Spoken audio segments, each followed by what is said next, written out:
Hello all, I am Dr. Gauri Abhyankar, working as Assistant Professor in Abasaheb Garware College, Pune.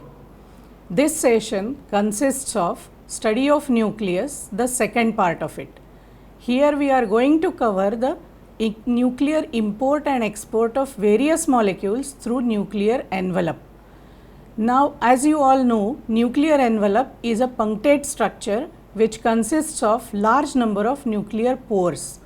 These nuclear pores would carry out the import and export of various biomolecules through mainly two processes.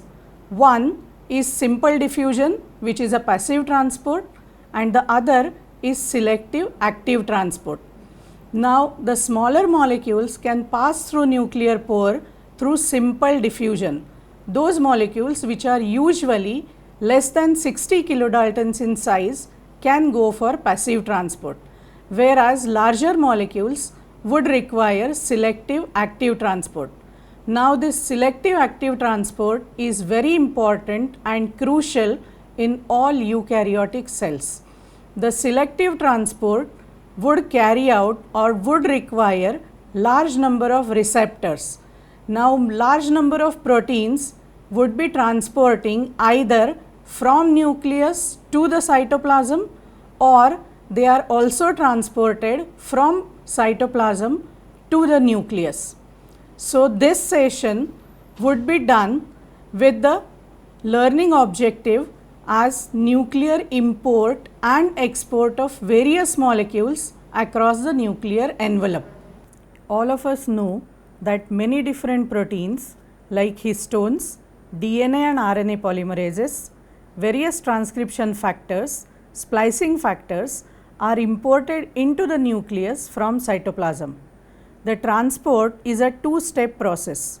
In first step, soluble import receptors in the cytoplasm recognize specific proteins to be imported in the nucleus and form a protein receptor complex in the cytoplasm.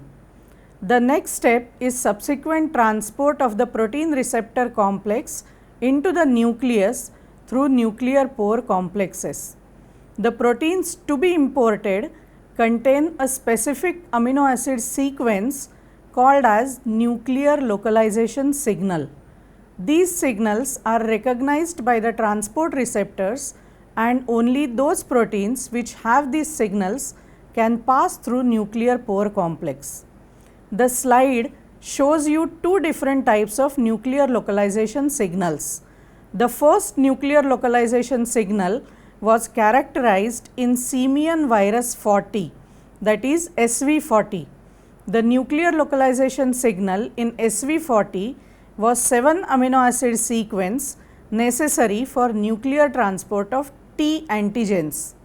The other nuclear localization signal that you are observing in the slide is of nucleoplasmin. It consists of two parts. One part is a pair of lysine arginine and second part is 4 lysines. Both these parts are 10 amino acids away from each other, but both are necessary for nuclear transport. The slide shows you the overview of import of various molecules through nuclear pore. Most of the nuclear transport proteins are members of karyoferrin protein family. The transport across nuclear membrane is facilitated by RAN cycle. RAN is a small GTP binding protein that shuttles between cytoplasm and nucleus. In cytoplasm, importin alpha, also known as karyoferrin alpha, and karyoferrin beta bind to the nuclear localization signal on the cargo molecule and forms a cargo importin complex. Cargo molecule is the molecule to be imported. The figure shows you importin alpha as green circle, karyoferrin beta as orange circle, and cargo molecule containing nuclear localization signal is shown in blue color.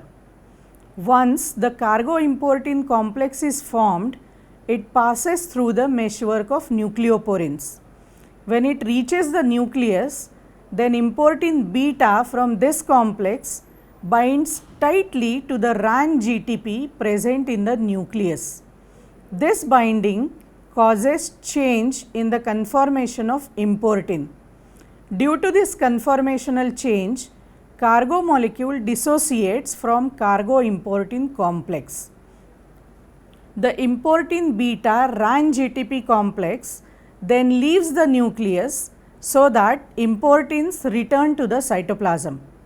In the nucleus, high RAN GTP concentration is maintained by RAN GEF, which is RAN guanine nucleoside exchange factor.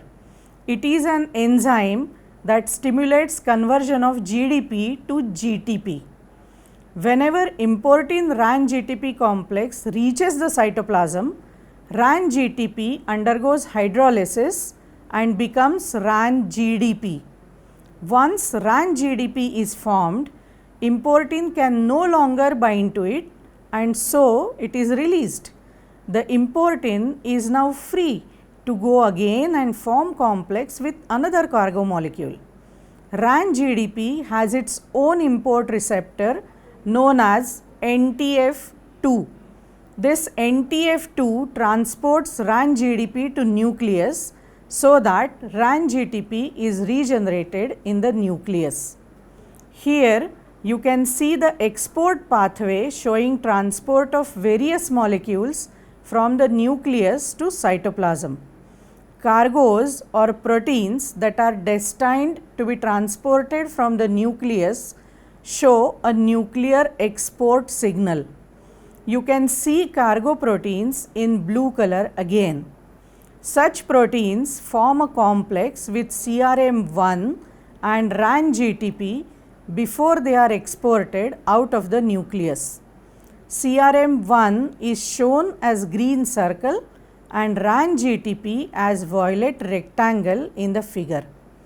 These complexes pass from the nuclear pore complex and reach the cytoplasm. In the cytoplasm, RAN GTP is hydrolyzed to RAN GDP by RAN GAP that can be seen as yellow rectangle in the figure. RAN GAP is RAN GTPase activating protein. It is an enzyme which stimulates hydrolysis of GTP to GDP outside the nucleus. Therefore, the cytoplasm shows high concentration of RAN GDP. Hydrolysis of RAN GTP to RAN GDP helps dissociation of the cargo protein CRM1 RAN GTP complex. CRM1 is then transported back into the nucleus where it can reassociate with a protein containing nuclear export signal and RAN GTP to start the process once again. Note that RAN GAP is localized in the cytoplasm. So, cytoplasm shows high amount of RAN GDP. On the other hand, RAN GEF is present inside the nucleus. So, nucleus shows high amount of RAN GTP resulting in unequal distribution of RAN GTP across the nuclear membrane. The concentration of RAN GTP determines the directionality of the nuclear transport of cargo molecules. RAN regulates movement of cargo molecules by controlling the activity of nuclear transport receptors. In plants, RAN GAP is associated with nuclear envelope during interphase. It contains plant-specific N-terminal domain called as WPP domain. This domain is unique to plants and is not observed in animals or in yeasts. It shows strong similarity to the unique plant protein called as MAF1, which is a small nuclear envelope associated protein. Arabidopsis expresses 5 WPP domain proteins. These are RAN GAP1, RAN-GAP2 and 3 short proteins, namely WPP1, WPP2 and WPP3. The WPP domain is a unique domain necessary and sufficient for targeting to the plant nuclear envelope. In figure A, Arabidopsis RAN-GAP appears at the emerging cell plate in dividing plant cells during anaphase. It can be observed as green fluorescence at the cell walls in figure B. It remains associated with the growing rim of the cell. The figures also show red stained nucleic acids. WPP domain interacting protein 1, that is WIP1, binds RAN-GAP as well as WPP domain. These WIPs target RAN-GAP to the nuclear envelope. The white arrow in last photograph shows you targeting of RAN-GAP to nuclear envelope so that the envelope shows more fluorescence due to concentration of RAN-GAP.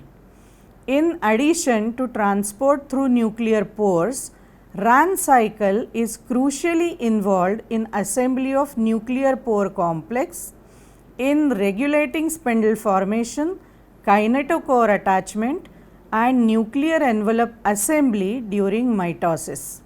The slide shows cyclic model for transport of RNA polymerase II. RNA polymerase II transcribes protein coding genes in the nucleus of eukaryotic cells. The enzyme has 2 large subunits and 10 to 15 smaller subunits. Because these polymerase II subunits do not have known nuclear localization signal, the exact mechanism of its import into the nucleus was not very clear till recently. Now, studies have come up with a cyclic model for nuclear import of this enzyme. First, polymerase II assembles from its subunits in the cytoplasm. As you can see, there is a cleft in the assembled polymerase II. Then, a protein IWR1 binds in the polymerase cleft and completes the assembly of polymerase II. IWR1 is a 40 kilodalton protein having a bipartite nuclear localization signal, that is, one nuclear localization signal for import and one nuclear export signal. The IWR1 nuclear localization signal directs import of polymerase II through nuclear pore complex with the help of CAP60 and 95. Once inside the nucleus, polymerase II associates with transcription initiation factors. This association releases IWR1. Nuclear export signal on IWR1 directs its export to the cytoplasm and completes the cycle. But note that IWR1 function is polymerase II specific and transcription independent. Transcription factors are functional only when they are present in the nucleus. So, regulation of their import is very unique way of controlling gene expression. The figure shows you 2 mechanisms of regulation for import of transcription factors. In one mechanism, transcription factors or other proteins like NF-kappa B associate with cytoplasmic proteins that mask their nuclear localization signal. In the figure, you can see I-kappa B as an inhibitory protein masking the nuclear localization signal of NF-kappa B and forming an inactive complex. So, its transport to the nucleus is prevented. If this I-kappa B is phosphorylated and degraded by ubiquitin mediated proteolysis, then the nuclear localization signal is not masked and NF-kappa B can be transported to the nucleus. In other mechanism, as in yeast transcription factor FO4, the transcription factor gets phosphorylated at a typical serine residue adjacent to its nuclear localization signal. This phosphorylation renders FO4 inactive and inhibits nuclear import of FO4. Whenever regulated dephosphorylation of this site takes place, it activates FO4 and then it can be transported to the nucleus. Next few slides will describe nucleocytoplasmic trafficking of proteins. This protein trafficking is a highly selective process and is very important in plant signaling pathways. There are many pathways involving nucleocytoplasmic trafficking, but none of them are mutually exclusive. These pathways can be grouped into 4 broad categories. This slide shows the first category, which consists of protein modification or conformational change that either masks or exposes nuclear localization signal or nuclear export signal. The figure on left shows regulation of phytochrome B and phytochrome A. Phytochrome B is a light stable dimer. In dark, the nuclear localization signal is masked, which you can see as 2 blue petal-like structures. When phi B is exposed to light, absorption of red light brings about conformational changes in phi B, opening up the dimer and exposing the nuclear localization signal. See the change in the direction of blue petals. Once the NLS is exposed, phi B is imported, whereas phi A import requires interaction with plant specific cytosolic factor FHY1, which contains nuclear localization signal. Whenever the plant receives red light, FHY1 gets associated with phi A and allow its nuclear import. The figure on right depicts redox mediated regulation of defense gene expression NPR1. Many times innate immune responses are associated with changes in cellular oxidative states. NPR1 localization responds to these redox changes. In non-stressed plants, NPR1 accumulates in cytosol and undergoes oligomerization or large complex formation. After pathogen attack, salicylic acid concentration increases.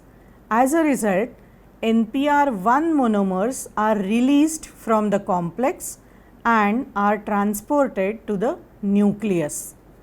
Here you can see the second category of pathways where nuclear import is carried out by heterodimerization or heterocomplex formation. It plays major role in plant pathogen interactions. The left hand panel shows you proposed nuclear import by diversion from chloroplast targeting. In uninfected plants, the chloroplast protein NRIP1 is located in chloroplast and the other resistant protein N is located in cytoplasm. So, the resistant protein does not enter the nucleus. Whenever there is viral infection like that of tobacco mosaic virus, viral effector protein P50 is present in the cytoplasm.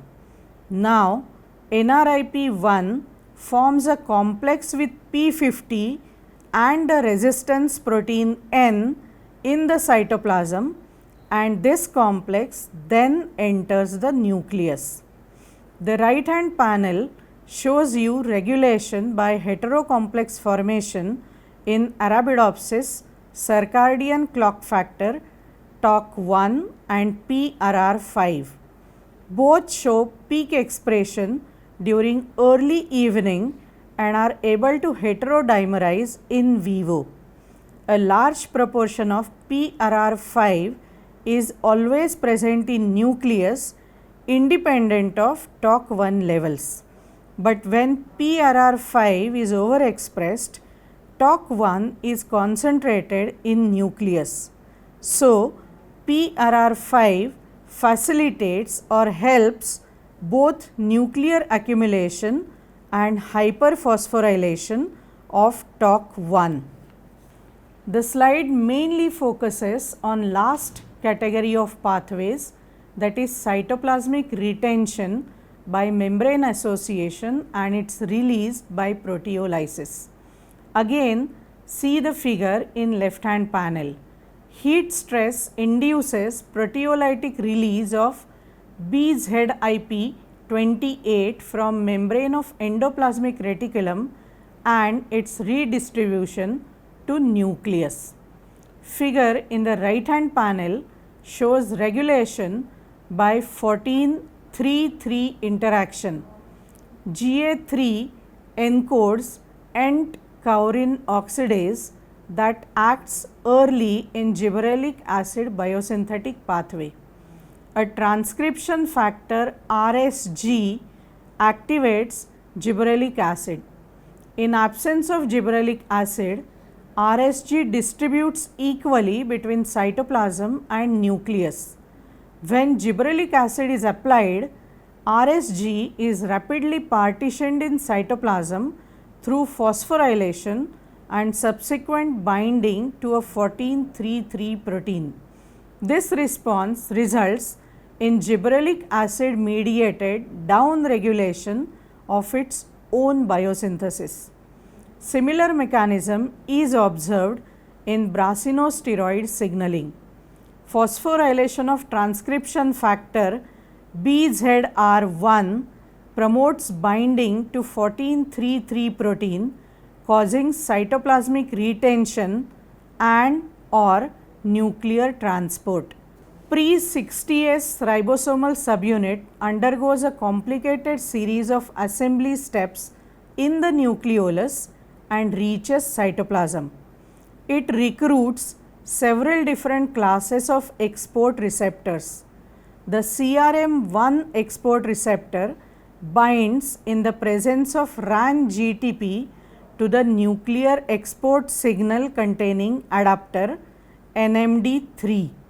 The other export receptors MEX67 and MTR2, also ARX1, can bind directly to the pre-60S subunit. The large complex is then translocated through the nuclear pore complex. After its transport, the export factors are removed from the pre-60S particle in the cytoplasm. Once RAN-GTP hydrolyzes to RAN-GDP, CRM1 dissociates from NMD3. NMD3 is released by LSG1 GTPase and is replaced by the ribosomal protein RP110. ARX1 might be dissociated by the release factor REI1. Export receptors are seen as yellow, adapters are seen as blue, and dissociation factors are shown in violet color. Eukaryotic cells export many different classes of RNA molecules from the nucleus to the cytoplasm, where majority of them participate in different aspects of protein synthesis. For all classes of RNA molecules, nuclear export depends on the assembly of RNA into appropriate ribonucleoprotein complexes. The slide shows major routes for RNA export, that is export of tRNA, microRNA, small nuclear RNA, mRNA and ribosomal RNA. Processing for each shows primary RNA transcript as well as the transport competent RNA after it has undergone processing, maturation and assembly with export factors. Export adapters are shown in blue, whereas export receptors are shown in yellow. Prominent structural motifs in pre-RNAs are indicated. For the mRNA export route, the names of both metazoan and yeast proteins are indicated and mRNAs are shown with additional adapter proteins and RNA binding factors. The figure shows nuclear export of mRNA, which is a very complex process. The nascent transcript generated by RNA polymerase II is co-transcriptionally folded and associated with TREX complex to assemble into a pre-mRNP, that is pre-messenger ribonucleoprotein. The mRNP associates with additional pre-mRNA factors and RNA binding proteins. After this, mRNA export receptor is recruited to the mRNP via adapter proteins such as YRA1. When emerging at the cytoplasmic side of the nuclear pore complex, mRNP encounters a remodeling machinery on the nuclear pore complex fibrils that consists of ATP dependent RNA helicase and its activators and a signaling molecule inositol hexokininophosphate. After dissociation of MEX67 and MTR2 and other export factors from the RNA cargo, mRNA proceeds for translation. So, let us summarize quickly what we have seen. Initially, we started with nuclear export and import through RAN cycle. Once we have seen the RAN cycle for export and import in detail, then we move to the role of RAN GAP in plants and its cellular localization. After that, we have seen the cyclic model for RNA polymerase II transport with the help of IWR1. After the cyclic model for transport, then we have went to see the regulation of nuclear import of transcription factors. We have seen two pathways for regulation. Then we have seen in detail the nucleocytoplasmic trafficking of proteins and 4 different categories of pathways which are involved in this nucleocytoplasmic trafficking. And last, we have also seen the nuclear export of different RNA molecules from the nucleus.